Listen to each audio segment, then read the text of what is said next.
पिछले कई महीनों से बहुत सारे भारतीय लोग खुश नहीं हैं क्योंकि उन्हें लगता है कि हम एक स्वाभिमानी राष्ट्र हैं और हमें इस बात से फर्क नहीं पड़ना चाहिए कि किस देश में कौन सी सरकार आती है या जाती है, और इसीलिए हमें इसको ज्यादा अहमियत नहीं देनी चाहिए। और उनकी ये बात सही भी है, हम स्वाभिमानी राष्ट्र हैं, हमें फर्क नहीं पड़ता कहां पर क्या हो रहा है। लेकिन अमेरिका के मामले में कुछ चीजें बदली हैं। वो इसलिए क्योंकि अमेरिका एक ऐसा देश है जिसे दूसरों के मामले में उंगली करने में मजा आता है। चाहे तो आप इनका 250 साल का इतिहास उठाकर देख लीजिए, आज तक कोई भी ऐसा साल नहीं बीता जब इन्होंने किसी देश में कोई कारनामा या कोई उल्टा काम ना किया हो। यहां तक कि जब ये कमजोर थे, जब सुपर पावर नहीं थे, जब भी ये अपने आस पड़ोस के देशों में उल्टे सीधे काम करते रहते थे। यही कारण है कि अमेरिका में जब निजाम बदलता है तो दुनिया थोड़ा सा फोकस करती है, क्योंकि अमेरिका में निजाम के साथ ये भी बदल जाता है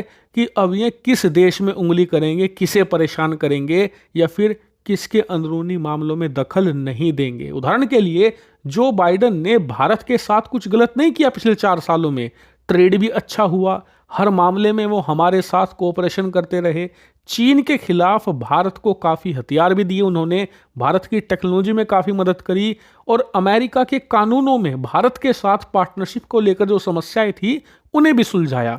सिवाय एक जगह, भारत के अंदरूनी मामलों में उंगली करने के। भारत के लिए वो तीसरा फ्रंट खोलकर चले गए बांग्लादेश में। हम पहले ही परेशान थे चीन पाकिस्तान से, तीसरा हमारे सर पर रख दिया बांग्लादेश। इसके अलावा खलिस्तान हो गया, भारत के अंदरूनी मामलों में फालतू की रिपोर्ट जारी करना, वो तो अलग ही केस है। इसीलिए ट्रंप के आने के बाद और कुछ काम हो या ना हो, एक बात को लेकर हर भारतीय श्योर है कि ट्रंप भारत की नेशनल सिक्योरिटी के लिए बेहतर होंगे। बांग्लादेश को उन्होंने ऑलरेडी फंडिंग बंद कर दी है, सपोर्ट वो वैसे ही नहीं करते वहाँ की नई सरकार को, और पाकिस्तान को लेकर तो उनका हेट्रेड कितना ज़्यादा है, कितनी नफरत है, ये जग जाहिर है। पहले ही जब उनका कार्यकाल हुआ था 16 से लेकर 20 का, तभी वो पाकिस्तान को लेकर चिढ़े रहते थे, और चीन के साथ भी असली अमेरिका की दुश्मनी ट्रंप ने शुरू करवाई थी। यानी कि देखा जाए, ट्रंप हमारी नेशनल सिक्योरिटी को काफी सूट करते हैं, इसीलिए उनकी चर्चा हो रही है। लेकिन ऐसा नहीं है कि ट्रंप के सारे फायदे ही हैं।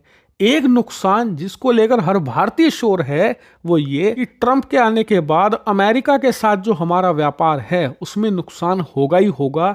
चर्चा इस बात की है कि वो कितना ज्यादा या कितना कम होगा, और अमेरिका के साथ व्यापार में नुकसान हमें इफेक्ट करता है। इसका कारण मैं आपको बताता हूं। दरअसल भारत दुनिया में जिस भी देश के साथ व्यापार करता है, किसी को भी उठाकर देख लीजिए, 98% देश ऐसे हैं जिनके साथ हमारा व्यापार घाटा है। यानी कि सब देशों से हम सामान ज्यादा खरीदते हैं, उन्हें कम बेचते हैं। लेकिन अमेरिका के मामले में ये केस पूरा ही उल्टा है। उदाहरण के लिए आप स्क्रीन पर देखिए, आज ही रिपोर्ट निकलकर सामने आई है कि भारत अमेरिका के व्यापार में ना, भारत ने सारे रिकॉर्ड ही तोड़ दिए हैं। हमने पिछले साल अप्रैल से लेकर दिसंबर के महीने में अमेरिका को $60 बिलियन का सामान बेचा है। जी हां, हमारा एक्सपोर्ट अकेले अमेरिका को $60 बिलियन का हो चुका है। और इसी टाइम पीरियड में जो इंपोर्ट है अमेरिका से, यानी कि हमने कितना सामान खरीदा है, वो 33 बिलियन है। यानी कि अमेरिका भारत को जितना सामान बेचता है, अमेरिका को भारत उससे लगभग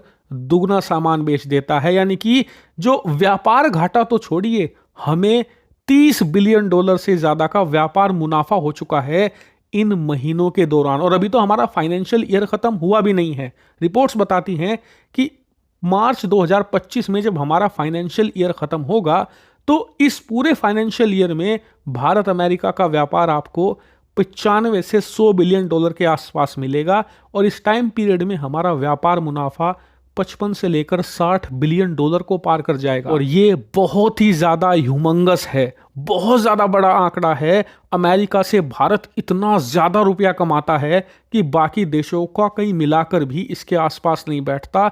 और इसके दम पर ही पिछले कुछ सालों में भारत के एक्सपोर्ट भी बढ़े हैं, और भारत का जो ओवरऑल व्यापार घाटा है वो तेजी से कम हो रहा है। इंपोर्ट हम कम कर पाए हैं सिर्फ अकेले अमेरिकी मार्केट के दम पर। लेकिन ट्रंप के आने के बाद इसमें बदलाव तो होगा, निश्चित तौर पर होगा। देखने वाली बात यह होगी कि यह बदलाव कितना बड़ा होगा। क्या इसमें एक बड़ा ह्यूमंगस शिफ्ट आएगा, या फिर ये थोड़ा बहुत चेंज होगा, मुश्किल से हमें 2-3 बिलियन डॉलर का ही नुकसान होगा, जैसे कि 16 से लेकर 20 के बीच में हुआ। उस दौरान ट्रंप ने टैरिफ जरूर लगाए भारत पर, लेकिन भारत ने भी उल्टे टैरिफ ठोक दिए थे। इसीलिए जब हमारा एक्सपोर्ट गिरा था उस समय, तो साथ साथ इंपोर्ट भी गिर गया था, इसलिए व्यापार घाटा ज्यादा नहीं हुआ। लेकिन इस बार भारत किस रणनीति से ट्रंप को कंट्रोल करेगा, ये देखने वाली बात होगी। क्या भारत यहाँ पर चीन का कार्ड चलेगा कि आप अगर हम पर टैरिफ लगाएंगे, टैक्स लगाएंगे, तो हम चीन के क्लोज जा सकते हैं, रूस से ज़्यादा व्यापार कर सकते हैं। यूरोप का ऑप्शन भी हमारे पास है, क्योंकि यूरोप भी चिढ़ा हुआ है ट्रंप से। तो यानी कि इस बार भारत के पास पूरी तैयारी का समय भी था, क्योंकि पहले ही पता था कि ट्रंप जीतने वाले हैं, और ऑप्शन भी ज़्यादा है। और ट्रंप का जो बिहेवियर है वो भी काफ़ी हद तक हमें पता है, काफ़ी अनप्रिडिक्टेबल है। इसीलिए इस बार उम्मीद की जानी चाहिए कि सरकार अच्छे से प्रिपेयर होगी और अपने हितों को बचा पाएगी। हालांकि इस पर आपका क्या मानना है, कमेंट करके बताइएगा।